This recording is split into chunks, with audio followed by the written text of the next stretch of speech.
firmes na batalha. Amém? São 21 anos de vitória, mas só tem vitória porque há batalha. Se não há batalha, não há vitória. Amém? E precisamos permanecer firmes na batalha, conforme veremos aqui na palavra do Senhor. Então, se você puder ler comigo aqui em Efésios capítulo 6, versículo 10, abra aí a sua Bíblia, o seu livro sagrado, ou se você está com o celular, abra aí o aplicativo sagrado, para lermos a partir do versículo 10. Eu vou te convidar então para lermos na versão nova, tradução na linguagem de hoje, para lermos juntos. Eu vou ler um versículo sozinho, te convido a ler o versículo seguinte comigo bem forte. Vamos do 10 até o 18, diz o texto, olha só: para terminar, tornem-se cada vez mais fortes, vivendo unidos com o Senhor, e recebendo a força do seu grande poder.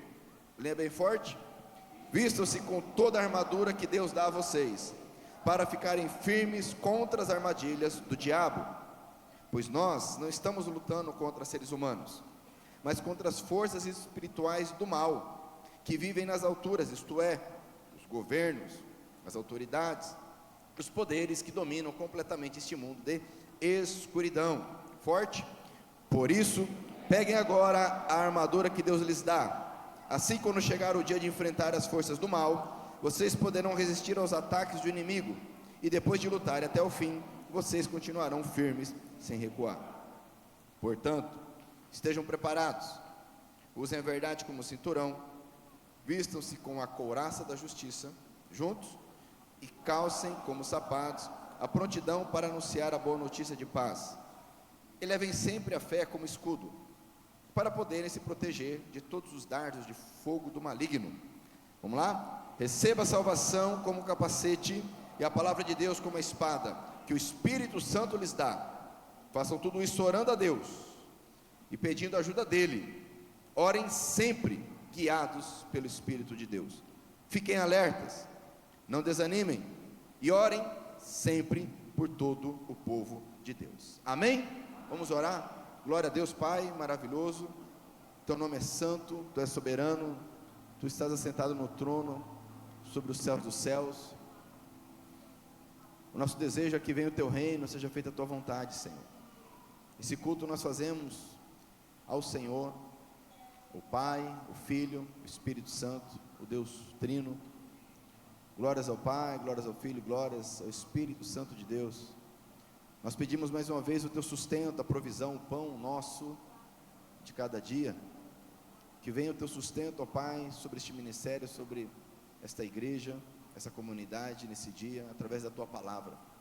De tal forma que haja salvação aqui, haja cura, haja libertação.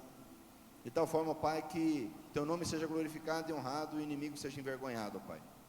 Nós oramos pedindo sabedoria, discernimento, e reconhecemos e declaramos que teu é o reino, teu é o poder, tu é a glória, para todo sempre. Amém? Se você crer, diga amém. Pode se sentar por um momento.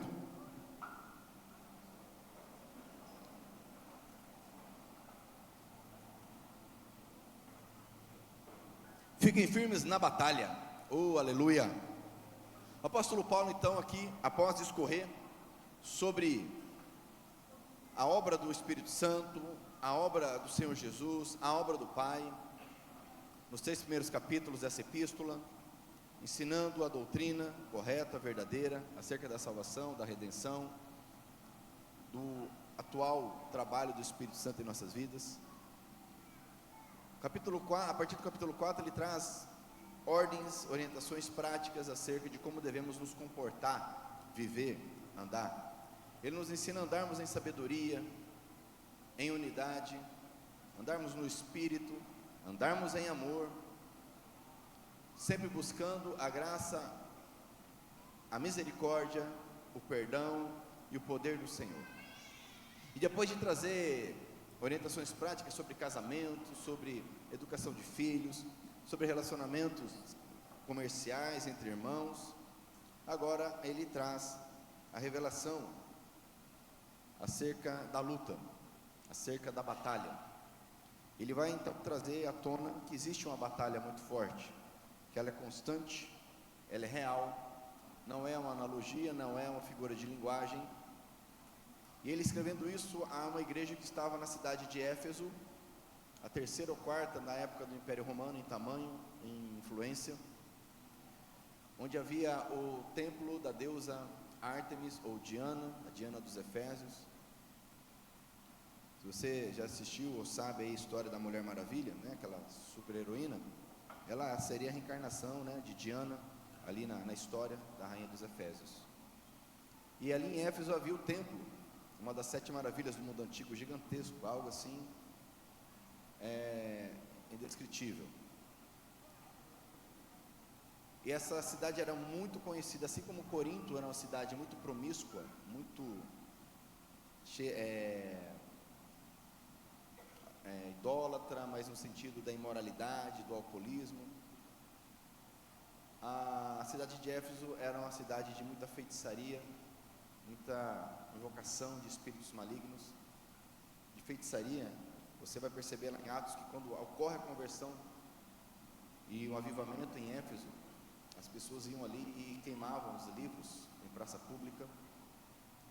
E Paulo agora está falando acerca dessa realidade para cada um de nós aqui, inspirado pelo Espírito Santo de Deus. Ele vai dizer então no versículo 10, para terminar, para concluir, ou seja, tudo aquilo que ele começou, explicou até então, é necessário nós, olha só, nos tornarmos cada vez mais fortes.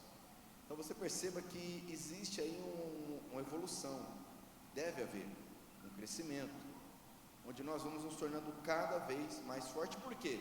Porque essa batalha, essa guerra, ela é contínua, ela não para. O inimigo não se dá por satisfeito.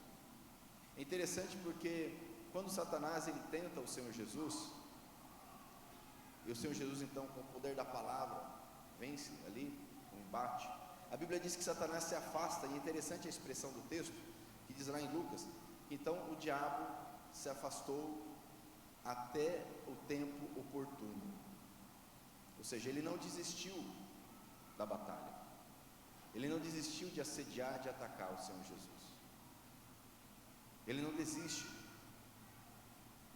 mesmo sabendo o final dele. Então essa guerra ela é contínua, por isso que Paulo diz, torne-se cada vez mais fortes. E como que isso acontece? Ele vai nos explicar que nós alcançamos isso vivendo unidos com o Senhor. O Senhor aqui se refere a Cristo. Nós já estudamos o início da epístola, onde nós vemos aqui uma ênfase muito interessante acerca da Trindade, Pai, Filho e Espírito Santo, e ele sempre se refere a Jesus como Senhor.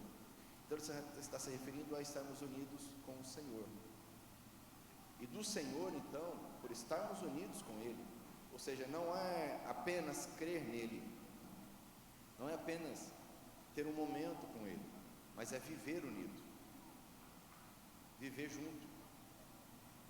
Porque nós devemos viver, como foi falado aqui, né, em sabedoria, em unidade, em amor, no Espírito. É uma vida. Por isso que Jesus disse que nós devemos segui-lo, viver com Ele. E Ele diz então que se estivermos unidos com Jesus, nós vamos receber a força do seu grande poder. E aqui ele usa um termo técnico interessante, ele usa o termo kratos, que se refere ao poder, que sempre é um poder sobrenatural, não é um poder físico. Tanto é que Deus é chamado, lá no Apocalipse, de Pantocrator, ou seja, o Todo-Poderoso. Mas não é um poder político, não é um poder econômico, não é um poder militar, não é um poder físico, é um poder sobrenatural, porque estamos falando aqui de uma batalha que ela é sobrenatural. E veremos daqui a pouco que inclusive o dominador deste mundo é chamado de Cosmocratos, ou seja, aquele que está exercendo o poder sobre esse cosmos, esse contexto. Então esse poder sobrenatural nós recebemos por estarmos e se estivermos unidos, vivendo com Cristo Jesus. Amém? E nessa batalha ele vai dizer então ele fala aqui que precisamos nos fortalecer. E como que nós vamos fazer isso? Como que eu me fortaleço? Ele está falando aqui para a igreja, está falando para pessoas que já entregaram a sua vida ao Senhor Jesus. Não está falando de salvação aqui, ele está falando a pessoas salvas. Se você porventura está aqui nessa noite, você ainda não tem certeza da tua salvação, se você ainda não entregou a sua vida ao Senhor Jesus, se você ainda não confessou com a tua boca que Ele é o Senhor da tua vida, hoje é a noite para você fazer isso, amém? Amém, igreja? Então a igreja fica em oração por isso. E ele vai nos explicar como nos fortalecermos. Então ele vai falar que existe algo interessante aqui, ó. Vistam-se, versículo 11, com toda a armadura que Deus dá, para ficarem firmes contra as armadilhas do diabo. Então ele traz duas informações importantes aqui. Ele fala da armadura de Deus e fala de armadilhas do diabo. Então são coisas que até então ele não havia falado. Então tome isso como uma novidade, ainda que você já soubesse disso. Ele está dizendo que nós precisamos nos fortalecer, e existe algo que vem de Deus, e é só dele, só Ele pode fornecer, que é uma armadura. Mas existem, melhor dizendo, aqui que é um plural, os métodos de Satanás. Essa palavra que é armadilha, ela vem do grego métodos, que justamente significa um plano, uma estratégia, de onde vem o português método, ou mesmo um esquema. Algumas versões, no inglês, por exemplo, vai usar o esquema. É um esquema, esquemas, armadilhas, estratégias, planos, que são constantes. Quando nós vencemos existem outros preparados. Satanás investiu contra Jesus, matando as crianças, ali no período que ele é recém-nascido, investiu contra ele, através de Judas, investiu contra ele, através de Pedro negando, e assim até hoje, armadilhas, esquemas, sistemas, porque ele não pode bater de frente. Se ele bater de frente com você, se você estiver em Cristo, você vai repreender em nome de Jesus, e ele baterá em retirada. Mas ele trabalha com armadilhas. Um exemplo muito interessante que nós temos na Bíblia é sobre um profeta chamado Balaão. Quem já ouviu falar de Balaão aqui? Lá no Antigo Testamento nos conta que o povo de Israel estava marchando, e um rei, então, com medo, receio do Deus de Israel, do povo de Israel, ele contrata um profeta, assim como muitos fazem hoje, contratam, né? Um profeta, um falso pastor, algo nesse sentido aí, um sacerdote qualquer, para amaldiçoar aquele povo. E ele então aceita, mas quando ele tenta amaldiçoar, Deus não permite. Deus fala: você não vai fazer isso. Ele então abençoa, uma vez, duas vezes, três vezes, e o rei fica doido, fala: rapaz, eu te trouxe de longe, te paguei um monte de ouro, te prometi um monte de riqueza. E ele diz: olha, eu não tenho como amaldiçoar aquilo que Deus abençoa. Amém? Só que Satanás trabalha com armadilhas. Fala para o teu irmão: cuidado com as armadilhas. O que Balaão faz então? Eu não consigo amaldiçoar. Ele falou para o rei era o tal do Balaque. Falou: Balaque, faz o seguinte, pega a mulherada aí, faz um baile funk e chama os caras de Israel. Eles vão ver a mulherada dançando um funk, vão ficar doidos, vão se prostituir, e aí, meu irmão, fica tranquilo que não precisa amaldiçoar. Eles já vão entrar na maldição, sozinhos. O que aconteceu? Pancadão. O povo de Israel ficaram doidos, se prostituíram, e milhares morreram, porque a mão de Deus pesou contra eles. Mortandade, igual tem hoje, mesma coisa. Jovem morrendo, à torto e direito. Mas é normal, né? As pessoas acham.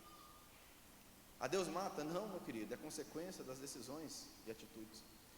Então ele utilizou, inspirado por Satanás, uma armadilha. Porque se nós estivermos firmados em Deus, não temos o que fazer, meu irmão. Se Deus é por nós, então não saia da linha. Fala para o teu irmão: não saia da linha. Fala para o teu outro irmão assim: isso foi para você, meu irmão.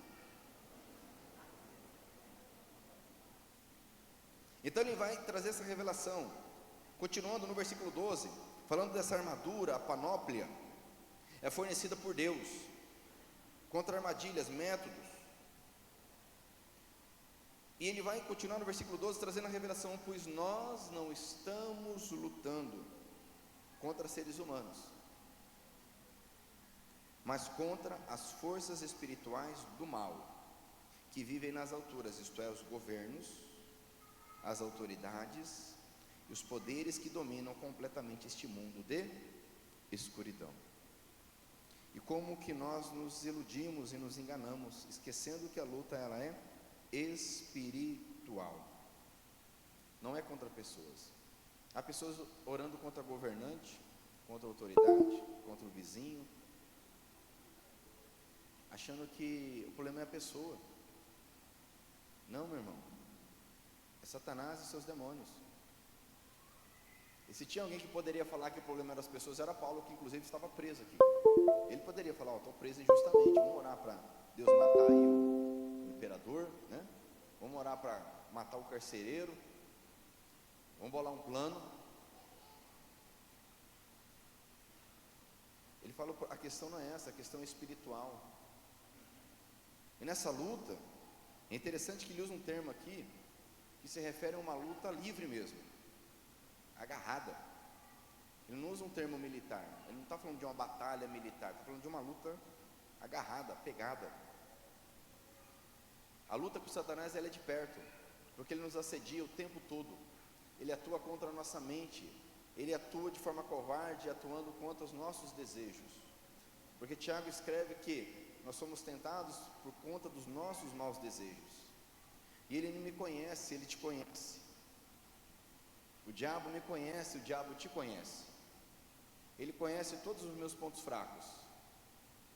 O que faz um bom lutador ou um bom estrategista militar é ele conhecer os pontos fracos do inimigo. Se ele conhecer os pontos fracos do inimigo, ele ganha qualquer batalha. Ele pode ter um número menor, uma força menor.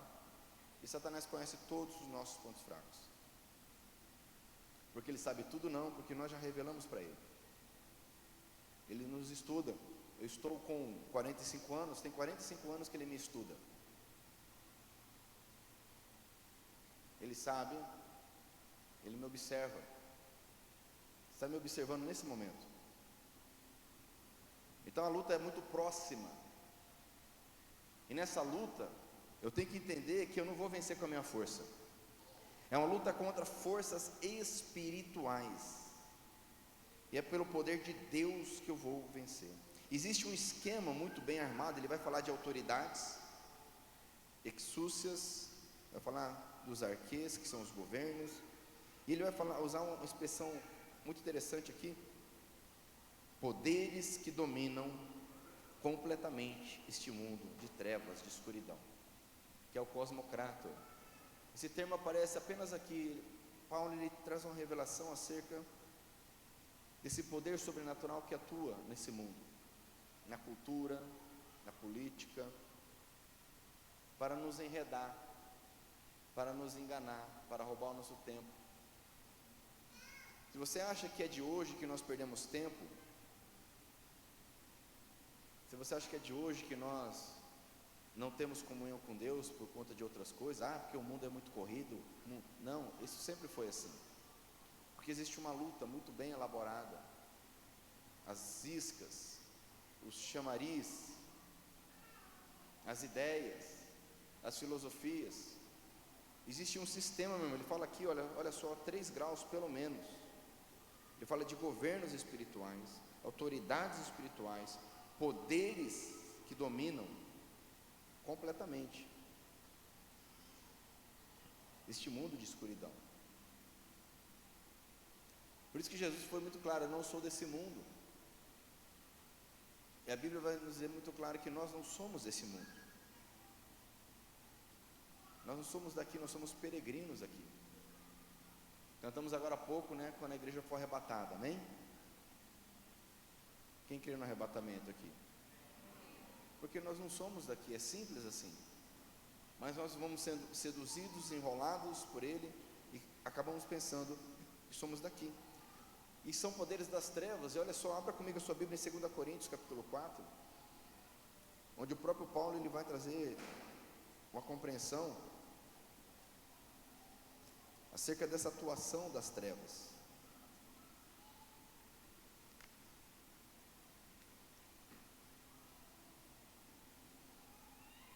Capítulo 4 de 2 Coríntios, versículo 14,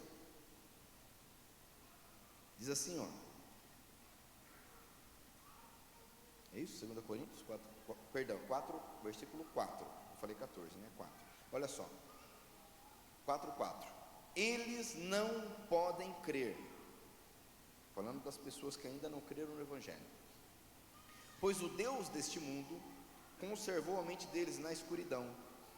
Ele não os deixa ver a luz que brilha sobre eles, a luz que vem da boa notícia a respeito da glória de Cristo, o qual nos mostra como Deus realmente é. Versículo 6, o Deus que disse que da escuridão brilha a luz, é o mesmo que fez a luz brilhar no nosso coração. E isso para nos trazer a luz do conhecimento da glória de Deus que brilha no rosto de Jesus Cristo. Amém? Então, se não houver esse start, esse toque da luz de Cristo, as pessoas permanecerão cegas, imersas na escuridão. E o que é necessário para que as trevas, para que a escuridão vá embora? Fala aí. Luz. Você está com a sala toda escura, você vai no botão e você acende. E aí fica aquela disputa, né? A luz e as trevas ali, né? Até um tempo que a luz vence. É assim? É assim? É imediato. Não se vence as trevas lutando contra elas, se vence as trevas acendendo a luz. E quem que é a luz? Quem que é a luz? Quem que é a luz do mundo?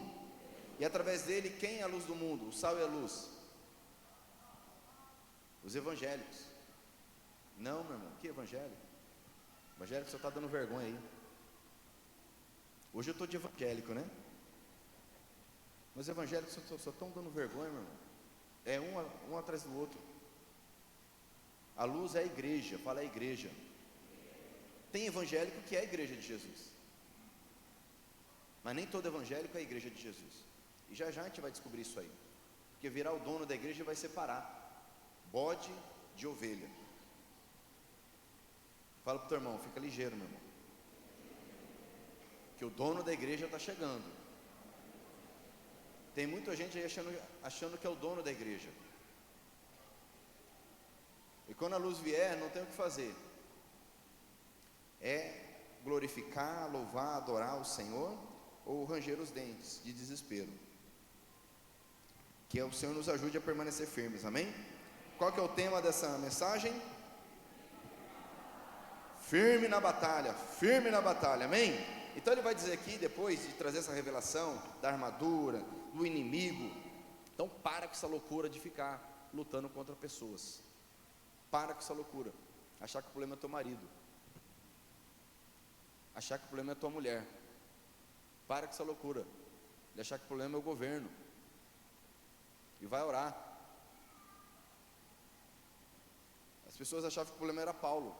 Deus falou para Ananias, você vai lá, vai falar com o Paulo. Falou, não, conhece esse camarada aí é terrorista, é muçulmano, é doido, ele mata, ele destrói, ele acaba com tudo, veio aqui prender o povo. Deus falou, ele é um vaso escolhido para mim. O problema não era Paulo, o problema é que Paulo estava servindo o Deus errado, mas Deus se revelou a ele, amém? E ele se tornou o homem que se tornou, um vaso escolhido nas mãos do Senhor. Então para com essa loucura de orar contra pessoas, ou atuar contra pessoas. Os evangélicos aí fazendo protesto na rua, meu irmão, vai orar. Vê se Paulo fazia protesto contra a escravidão, vê se Paulo fazia protesto contra o imperador romano, vê se Paulo fala para os efésios, vamos para a praça, pega aí, faz umas faixas aí, vamos protestar contra o imperador que está matando a igreja. Para com essa loucura, nossa batalha é espiritual. Você crê que Deus pode agir? Então para de agir da forma errada. A nossa luta é espiritual. Versículo 13, por isso, porque ela é espiritual, ele dá uma ordem para nós pegarmos em armas, para nós empunharmos armas, porém é uma arma que é de Deus, é uma armadura espiritual. Seja um CAC de Jesus. Fala para o teu irmão, seja um CAC de Jesus, meu irmão. A arma é espiritual. Precisamos estar armados. Existe uma armadura de Deus. Empunhar armas, ele fala aqui no 13, peguem agora, né? O termo significa, né, no contexto aqui, empunhar armas. Pegue a armadura que Deus dá, é Deus quem dá, é pela graça e misericórdia dele. Assim, quando chegar o momento, quando chegar o dia mal, quando chegar o dia de enfrentar as forças do mal, e que dia é esse? Todo dia. Todo dia. Nós enfrentamos as forças do mal todo dia. Quando isso acontece, ele diz aqui, vocês poderão resistir aos ataques. É interessante que todo o contexto aqui, ele fala de defesa, de resistência. Ele fala que nós precisamos resistir, sabe por quê? Nós vamos entender que Deus, Jesus, nos colocou em lugares maravilhosos. Ele escreve lá no início, lá no capítulo 1, que nós somos abençoados. Ele diz no versículo 3, agradeçamos ao Deus e Pai do nosso Senhor Jesus Cristo, pois Ele nos tem abençoado, versículo 3 do capítulo 1, por estarmos unidos com Cristo, olha só, dando-nos todos os dons espirituais do mundo celestial. Amém? Ele nos tornou, versículo 5, filhos, nos tornou seu filho, para nós louvarmos a Ele. Então nós estamos num lugar, e qual que é a estratégia de Satanás? Nos tirar desse lugar. E Paulo está revelando que nós precisamos manter firme a posição. Não, a gente precisa avançar, meu irmão. Você tem um general. Quem que é o teu general? Ele tem estratégia, não sou eu, não é você. O nosso papel é manter posição aonde Ele tem nos colocado. A obra é dele, a igreja é dele. Mantenha a posição, ele fala aqui, para resistirmos firmes, não é para atacarmos, é para resistirmos firmes aos ataques do inimigo, e depois de lutar até o fim, olha só, vocês continuarão como? Como? Ah, que firme esse filme de vocês aí, misericórdia. Vocês continuarão como? E tem mais um negócio que ele fala aí, firmes, como? Sem recuar. Deus te colocou num lugar, Satanás quer te tirar daí. Não recue. Ah, mas eu tenho muito que avançar. Meu irmão, se você não está dando conta de ficar firme, você vai avançar para quê? Você não vai conseguir avançar, é simples. Deus te colocou na posição, fica firme, vença, lute e permaneça firme. Ele vai falar aqui, olha, até o fim. Portanto, versículo 14,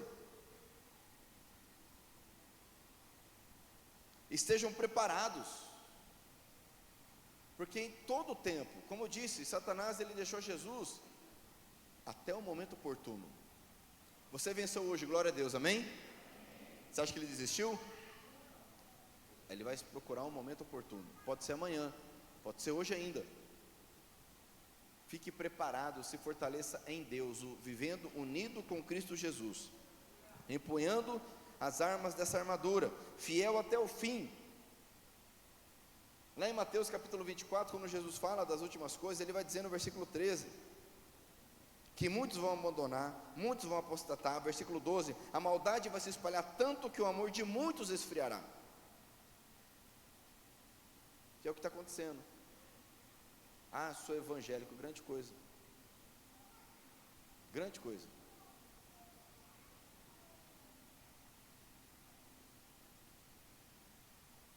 Satanás ele foi contra Jesus, não foi fazendo feitiço. Ele foi tentá-lo. E uma das coisas que ele fez foi usar a palavra de Deus contra Jesus. Porque Satanás sabe que a palavra de Deus tem poder.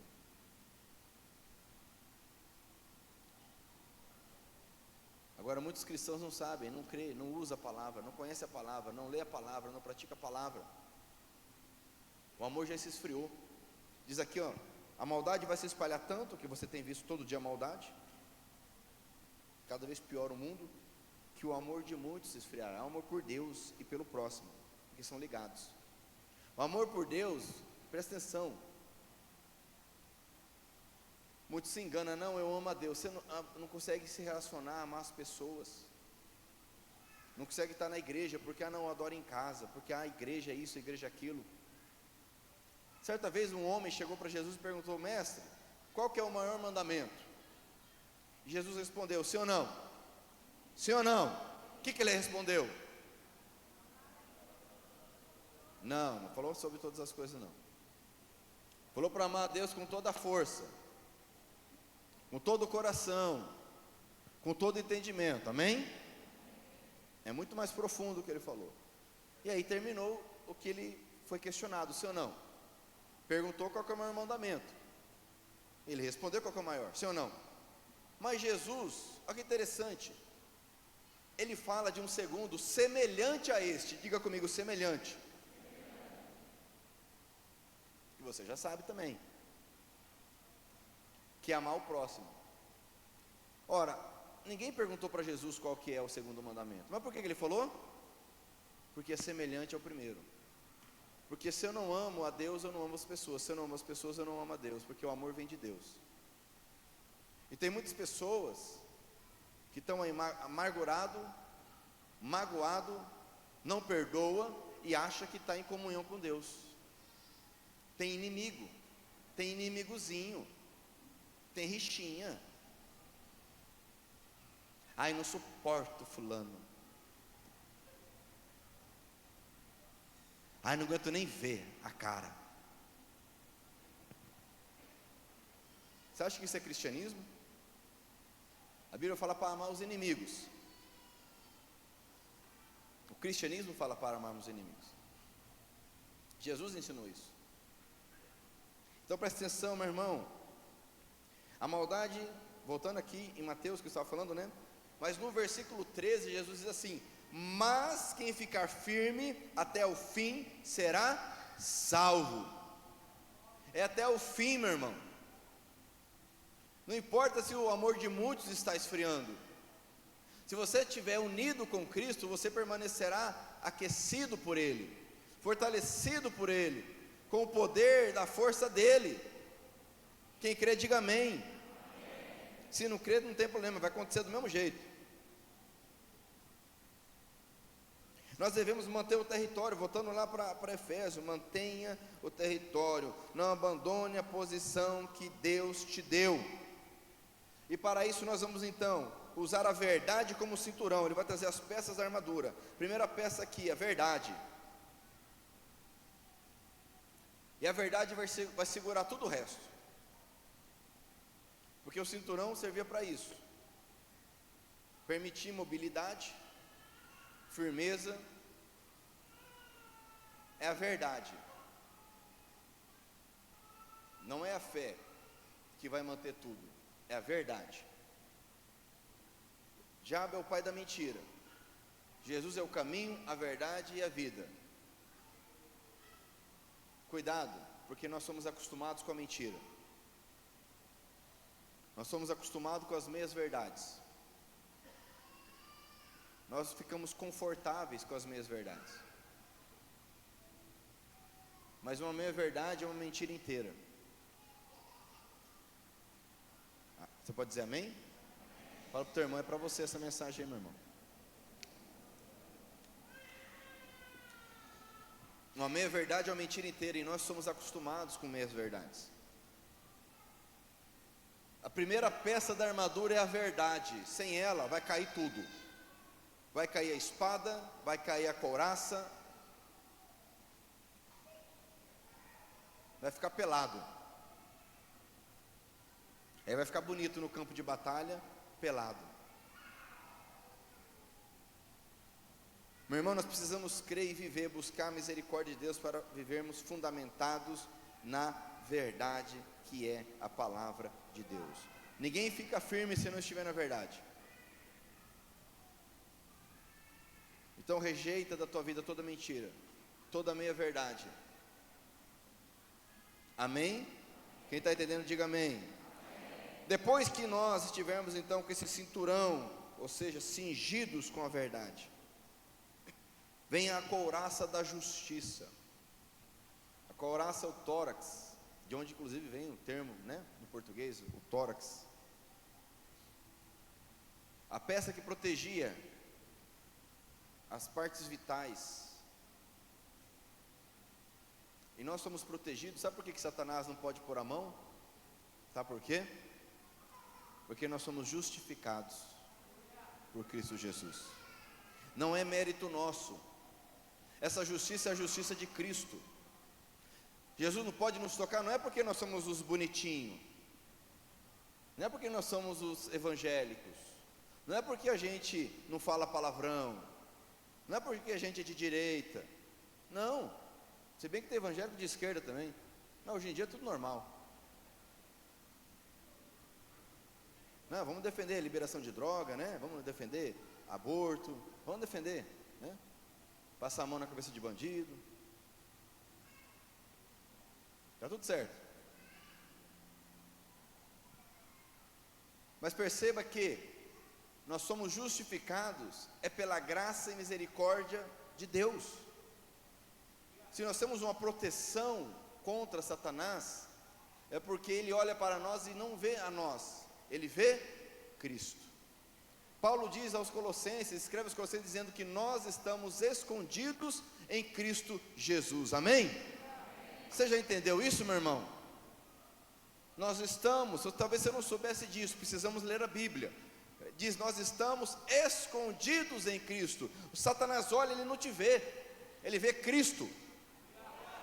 Se você estiver unido com Cristo, amém? A couraça é da justiça para quem é justificado em Cristo. Não é justiça própria que nós buscamos, a autojustificação, nos explicarmos, nos justificarmos. Essa justiça dos homens não serve para nada diante de Deus. Mas quando nós somos justificados pelo sangue de Cristo, nós temos a couraça que nos protege. Quem está entendendo? E ele vai falar no versículo 15 que então nós estamos calçados. E aqui é um ponto muito importante. Calçados com a preparação do evangelho da paz. Nós estamos falando de manter firmeza, manter posição, sim ou não? Sim ou não? Havia um calçado que o soldado romano usava, e Paulo, quando ele está falando aqui da armadura, meu irmão, ele está se referindo ao que ele vivia, ao que ele conhecia. Paulo conhecia muito bem o soldado romano, ele vivia preso. Ele ficou escoltado em prisão domiciliar, a Bíblia diz lá em Atos. Soldado colado nele o dia inteiro. Não é à toa que ele vai escrever depois falando, ó, o pessoal está tudo se convertendo, os polícia. Porque ele pregava, imagina o cara do lado de Paulo o dia inteiro, meu irmão. Imagina Paulo pregando para o cara o dia inteiro. Ou você acha que Paulo ficava, meu Deus, eu não mereço estar aqui, mundo injusto, Paulo pregava, orava por eles, abençoava. E se convertia os polícia. Não é à toa que Paulo vai escrever em Romanos capítulo 13 e falar, ó, submeta-se à autoridade, à espada. Paulo conhecia toda a armadura, ele via os caras se arrumando, os caras trocando guarda. E nessa armadura que o romano usava, que o soldado romano usava, o calçado era chamada de caliga. Já ouviu falar do imperador Calígula? Que era o Satanás na terra? Que ele era um endemoniado, louco, terrível. Calígula era um apelido, porque ele era criança, ele usava botinha, né, para se fazer de soldado brincando, né, faria uma botinha. A Calígula era interessante porque ela tinha cravos, presta atenção nisso. Ela tinha cravos como se fosse uma chuteira de hoje, ocos, para quando o soldado ele se posicionava e vinha, ele colocava o escudo e vinha o embate, ele ficava firme. Sabia disso? Quando ele está falando para estarmos calçados na preparação do evangelho, não é para anunciar o evangelho, tá? Presta atenção nisso aqui agora, isso é muito importante. Há muitas pessoas que acham que é anunciar o evangelho. Tanto é que nós lemos aqui, na NTLH vai dizer, calcem como sapatos a prontidão. Aí ele acrescenta algo que não está no texto, que é uma interpretação da tradução. Nenhuma tradução é perfeita, certo? Essa aqui é uma boa tradução, mas ela não é perfeita porque é uma tradução, certo? Ele vai acrescentar assim, para anunciar a boa notícia, mas não é para anunciar, não está falando de anunciar a boa notícia aqui. Está falando que nós ficamos firmes com a preparação do evangelho da paz. Sabe, meu irmão, o que me permite ficar firme diante de ataques, diante de mentiras, diante de setas, espadas do inimigo? Sempre falando no espiritual, é a paz que eu tenho no meu coração, que eu estou salvo, que o evangelho me alcançou. Não há mais culpa, não há mais acusação, não há mais o que ele fazer contra mim. Quem está entendendo? Agora, quando a pessoa tem um rabo escondido, tem um rabo preso, não confessa seus pecados, o diabo ele pega na culpa, o diabo acusa, e a pessoa então ela vai recuando. É verdade, não é bem por aí não, eu não estou tão bem assim. Mas quando a pessoa está bem em Cristo, meu irmão, ela está firme, calçada no evangelho da paz, nessa prontidão, nessa preparação, sabendo que o evangelho é para todo aquele que crê no Senhor Jesus, e trouxe paz entre eu e Deus, que é isso que nós vimos no Efésios capítulo 1, 2 e 3, que ele com a morte dele na cruz, ele trouxe paz entre judeus, entre gentios, e paz com Deus, e agora nós somos a família de Deus, amém? No contexto de Efésios, ele está falando da paz com Deus, o evangelho que traz paz entre o homem e Deus. Por isso que alguém que está em Deus, ele é ousado, não tem acusação. Por que Paulo era tão ousado? Um cara que perseguiu a igreja, um cara que torturou, fazia os irmãos, a Bíblia diz, fazia os irmãos negar a Cristo. Por que ele era tão ousado? Porque ele sabia que ele foi perdoado. Por que um homem que negou a Cristo 3 vezes, como Pedro, sendo avisado, que ele não caiu de surpresa não caiu de gaiato não, Jesus falou, você vai me negar, mas Pedro, muito forte, muito poderoso em si, autojustificação, jamais, Senhor, eu farei isso, nunca na minha vida. Crentão, conhece crentão? Fala teu irmão, cuidado com os crentão.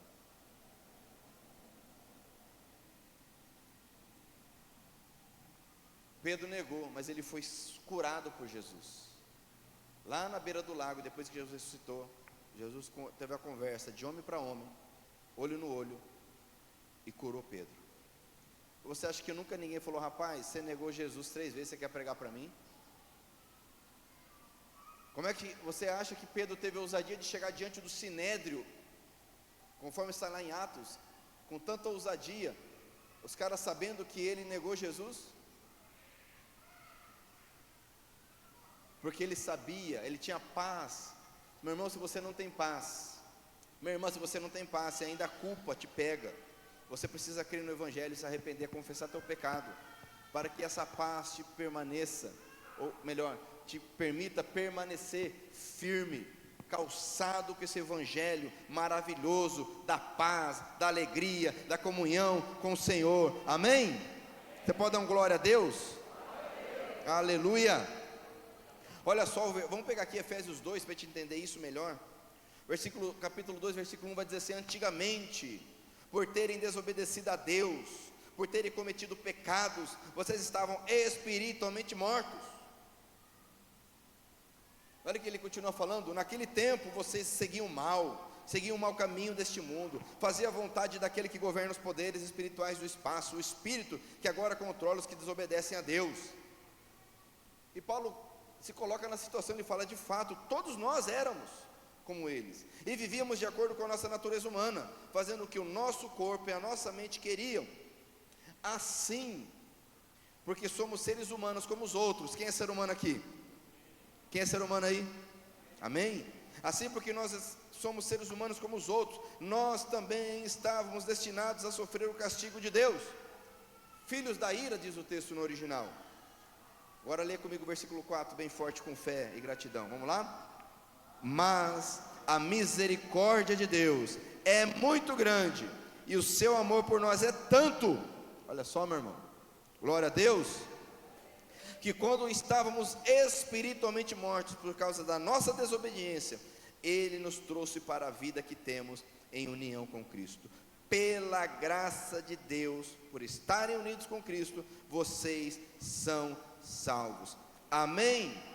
Ó 6, por estarmos unidos com Cristo Jesus, Deus nos ressuscitou com Ele para reinarmos com Ele no mundo celestial. Não ceda terreno para o inimigo. Fica pronto com o evangelho da boa notícia da paz. E ele continua falando no versículo 16: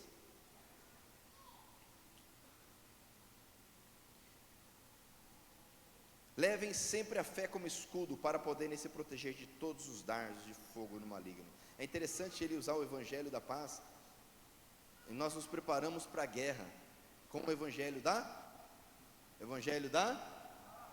Olha, parece contraditório, né? Mas, meu irmão, isso tanto no físico como no espiritual. Só é possível paz se houver força. É simples assim. Sem força vira bagunça. Jesus virá um dia para julgar todas as nações. Aí haverá paz definitiva, porque Ele usará o poder dEle. O Evangelho da Paz nos capacita para essa guerra espiritual. O versículo que nós lemos vai falar do escudo, dessa fé resoluta em Cristo, que me capacita a permanecer firme. O escudo, fala daquele escudo, você já deve ter visto em filme, aquele escudo quadradão, né, que o soldado romano usava, que ele cobria praticamente o corpo todo. É o escudo que ele se refere aqui. O termo que ele utiliza aqui é porque havia dois tipos de escudos. Havia um escudo menor, mas havia esse escudo maior que era o tireus. Tireus que vem de tiros, que é a porta, né? Então aquele escudo ele era parecido com uma porta. E a ideia era essa, né? Fechar completamente o soldado. E quando nós temos a fé em Cristo Jesus, meu irmão, essa porta não permite o inimigo entrar. E esses dardos inflamados, que era a forma que as pessoas tentavam, porque eles lançavam flechas com fogo, e conforme elas fincando no escudo, começava a pegar fogo, o soldado tinha que abandonar o escudo, e aí continuava a batalha.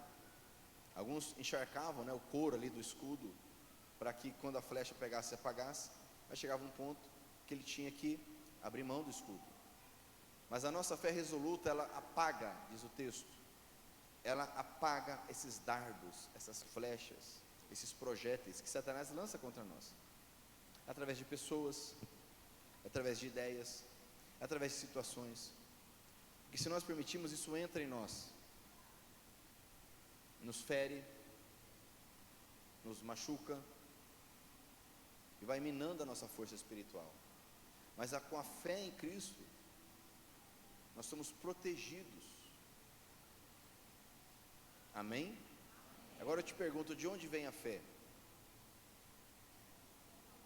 Pergunta para o teu irmão, de onde vem a fé, meu irmão? A Bíblia diz que a fé, lá em Romanos, vem de ouvir a palavra de Deus.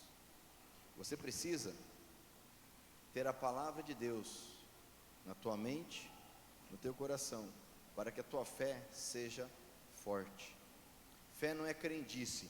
Eu tenho muita fé. Você pode até ter uma boa vontade, um sentimento bom, alguma coisa nesse sentido. Agora, a fé bíblica, ela vem através de conhecer, praticar, viver a palavra de Deus. E essa fé que trabalha como um escudo que me protege de cima até embaixo. Amém? E essa fé nos capacita. E ouça bem, nunca deixe de lado o seu escudo da fé. Nunca deixe de lado o seu escudo da fé. Creia. Se está faltando fé, ora a Deus. Se está faltando fé, leia a Bíblia. Mas nunca abandone o seu escudo da fé. Nunca deixe ele de lado. E por fim, ele vai falar das duas últimas peças. E normalmente é assim mesmo, né? O soldado ele colocava por último o capacete, então ele colocava toda a armadura, depois ele colocava o capacete, e por fim ele pegava a espada. Então agora ele vai falar do capacete e da espada. O capacete da salvação, que novamente não é para a pessoa ser salva, ela já está salva, meu irmão. Se ela já tem a armadura de Deus, ela já está salva. O capacete da salvação é para guardar a nossa mente, a nossa cabeça, ponto vital, das dúvidas. É para entrarmos na batalha com a convicção e a segurança. Igual um soldado entrava com o capacete e se sentia seguro, nós entramos seguros, porque temos a convicção da salvação. O problema é que muitos de nós não temos essa convicção da salvação. Se você não tem convicção, meu irmão, da tua salvação, você precisa sair daqui dessa noite convicto de que você está salvo em Cristo Jesus. Porque a Bíblia diz que se você crê no teu coração que Jesus foi ressuscitado dentre os mortos, e se você confessa com a tua boca que Ele é o Senhor, você será salvo. Amém? Isso vai transformar o teu coração, a tua vida, a tua mente. E sem essa convicção nada adianta. Essa convicção me capacita. E o Espírito Santo de Deus então vai colocar nas minhas mãos uma arma, e a única arma ofensiva, interessante, a única, a espada. Essa espada que representa aqui a palavra de Deus. E a palavra de Deus é reportada como espada várias vezes na Bíblia. A Bíblia diz inclusive que quando Jesus vier, Ele destruirá as nações com a espada que sai da sua boca, ou seja, com a palavra dEle. E essa é interessante, porque às vezes a gente fala espada, pensa aquelas espadas grandes, né? Que a gente vê nos filmes, né? Aquelas espadas bonitas. Aí tem uns filmes nada a ver, coloca a espada nas costas, né? Quem usa espada sabe que não tem lógica pôr uma espada nas costas. Você nem tira ela, né? Nem tira uma espada aqui nas costas. Não existe isso, né? Espada vai aqui na cintura. Mas a espada aqui não é aquela espada medieval, aquela espada grande. Era a chamada Máhera, que era uma espada menor. Ela tinha no máximo 60 centímetros. Porque a nossa luta, ela é de longe ou ela é de perto? Ela é de perto. Ela tinha no máximo uma peixeira, né, Dami? Era uma peixeira. No máximo 60 centímetros essa espada tinha. É interessante que ela ficava onde? Onde? Na cintura, no cinturão. E o cinturão é o quê? A verdade. Sem a verdade, meu irmão, a palavra de Deus não vai funcionar não. Satanás citou o Salmo para Jesus, mas não havia verdade nele. Funcionou? A palavra de Deus é uma espada afiada, mas ela vem acompanhada, ela vem presa aqui, ó, na verdade, no cinturão da verdade. E nós usamos contra Satanás igual Jesus usou. Satanás tentou Jesus 3 vezes. As 3 vezes ele citou a palavra de Deus, mas não como uma palavra mágica, uma magia, né? Um abracadabra. Eu vou deixar aberto lá no Salmo 92, lá no 91 na minha casa, no Salmo 23 vai funcionar. Não, meu irmão, a Bíblia não é amuleto. É a palavra declarada com fé. E a palavra diz aqui, a espada do Espírito. É a palavra que o Espírito Santo de Deus vai trazer ao teu coração. E você vai declarar a palavra de Deus, a Bíblia. Agora, se você não sabe a Bíblia, o Espírito Santo vai trazer o quê? Eu tenho que conhecer a Bíblia. Eu tenho que crer na Bíblia. E essa, então, é a única arma ofensiva para que eu ataque o inimigo e não saia da minha posição. Então, em nome de Cristo e capacitado pelo Espírito, eu tenho condições de vencer e usar essa espada, que é a palavra de Deus. Não adianta pôr um versículo lá na geladeira, no carro, se eu não estiver fundamentado na verdade e atuar conforme o Espírito Santo de Deus diz. Porque Jesus falou para os discípulos: olha, se vocês não temam, quando vocês estiverem diante das autoridades, porque o Espírito de Deus vai trazer a palavra certa para vocês. Eu não sei se já aconteceu isso com você. Você está numa situação, está conversando com alguém, e aí você começa a falar, você começa a ministrar, pregar ali, compartilhar o que Deus já falou no teu coração, a palavra de Deus. Você sai daquele momento e fala: meu Deus, fui eu mesmo que falei aquilo? Porque o Espírito Santo está trazendo o que está no teu coração. A boca fala do que o coração está cheio, sim ou não? É o que Jesus ensinou, esse princípio. Agora, se meu coração não está cheio da palavra de Deus, não vai ser nada que preste. E essa armadura que nós utilizamos nessa batalha que não acaba, só vai acabar no dia de Cristo Jesus. E por isso muitos estão caindo, estão feridos. E um ponto importante aqui: essa armadura, ela é usada por quem? Carpinteiro que usa armadura? É médico que usa armadura? Quem que usa armadura? E soldado anda sozinho? Você já viu que um soldado romano em algum filme andar sozinho? Jesus, quando mandou os discípulos, mandou de quanto em quanto? 2 em 2. Soldado anda em exército, soldado anda em esquadra, em batalhão, não anda sozinho. Nós somos igreja, nós somos corpo de Cristo, amém? Não queira andar sozinho. Se você anda sozinho, você deixa de ser soldado e se torna um mercenário. E Deus não tem nada com mercenário. Mercenário até sabe lutar, atirar, estratégia de guerra, mas é um mercenário, não é um soldado.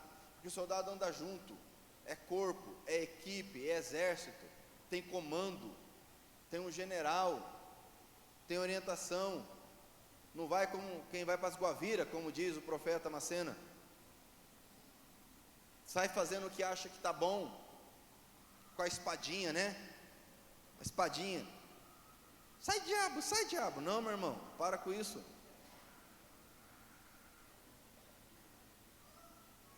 Ande como igreja de Cristo Jesus, como soldado.